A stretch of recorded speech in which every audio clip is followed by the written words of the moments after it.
Tracking, alerting, protecting. This is WKYT News. Good afternoon. Bill Bryant and Barbara Bailey for WKYT, and the news continues. Another Central Kentucky school system has been hit hard by sickness. Bergen Independent in Mercer County canceled classes today and will remain closed until the new year.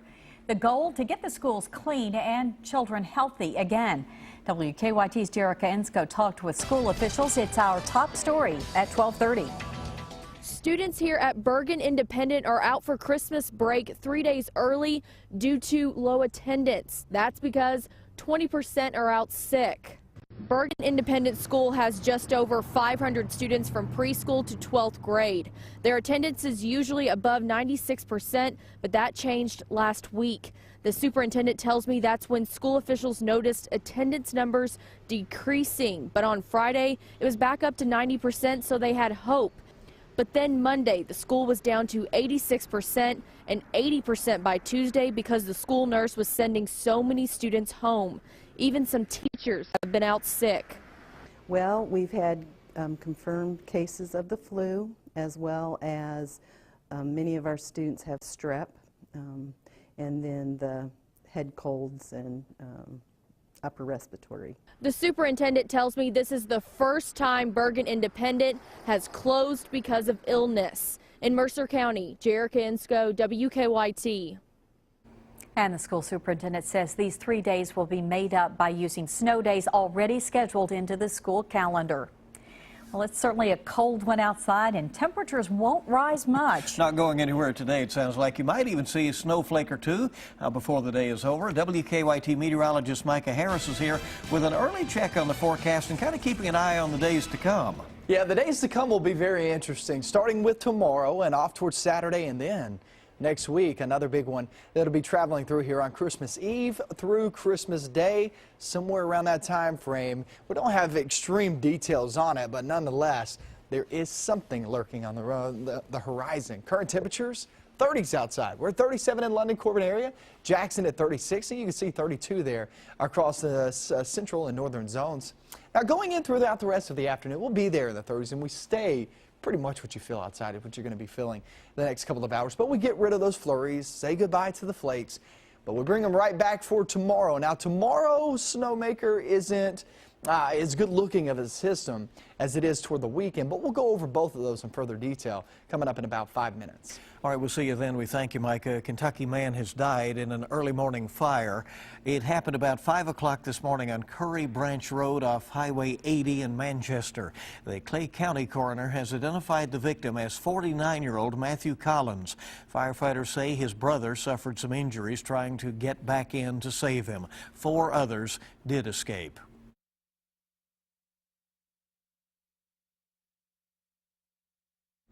Collins' brother has been taken to UK hospital for the injuries that he sustained. Firefighters don't know what started the fire yet, but the victims say they first noticed the fire in the kitchen area. 6 firefighters have been released from the hospital following a crash. The group was headed to another crash when their truck slipped off Puckett Road in Anderson County and ran into a large branch last night. The branch peeled the metal roof off the cab. One of the firefighters was trapped, but the other 5 used their training skills to get him out of the truck, then and free him. We're a volunteer department, but they train just as hard as any other department, paid department, in the state of Kentucky. Now, 5 of the firefighters went to a Frankfort hospital. The 6th was taken to UK. They were all released around midnight. Visitation will be tonight for a teenager killed in a weekend crash. 17-year-old Colton Burris died on Saturday morning in Harrison County. He was on his way to take a college entrance exam when he crashed. The visitation will be from 5 until 8 at Ware Funeral Home. Burris's funeral is Saturday. It will also be at the funeral home. It's going to be a much warmer Christmas for several Lexington families. Fayette Heating and Air gave out its gift of heat this morning. The chosen families will receive a new furnace free of charge before Christmas. WKYT's Whitney Wetzel introduces us to the winners in a story that's new at 12:30. Whitney? Several people living without heat for the past few years find out today they'll be warm this year just in time for Christmas. I feel really good now. This is a gift of love. Overwhelmed. I'm so excited. The perfect Christmas present for these families who, until today, thought they'd have to make it through another chilly winter with little to no heat. People from Lexington, Winchester, and even a church in Harrodsburg each have a different story, but all of them equally surprised to be nominated for this gift. Yesterday, the finalists were told only one would get a new furnace. Everybody's getting a system. But today, they learned each of them will receive the gift of heat. The cost of a new heating system is about $8,000, but it's a small price to pay to give back to those in need. Most of these families, when you read their bios, they've been without heat like 4, 5, 7 years. And when we go through these polar vortex like we did last year, can you imagine not having heat? So this is a staple of life. And we have so many people that are nominated every year, and we have to narrow it down, but it's the right thing to do. Technicians will be out installing these new heating systems at the beginning of next week. In Lexington, Whitney Wetzel, WKYT.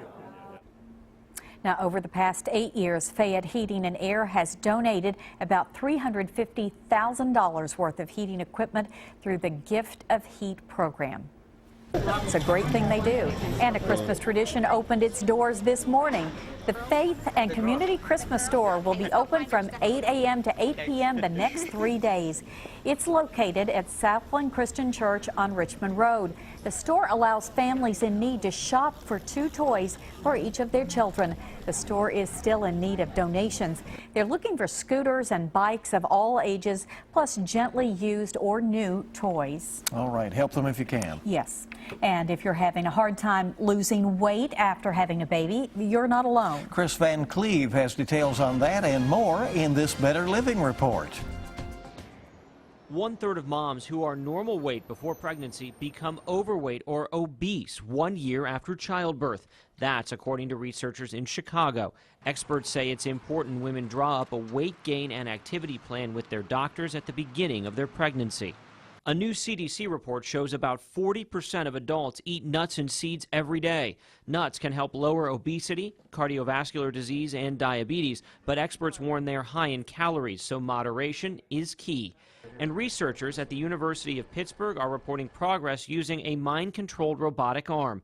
Patient Jane Sherman is now able to pick up, grasp, and move objects more precisely using her thoughts. The 55-year-old is paralyzed from the neck down and has been in the study for 2 years.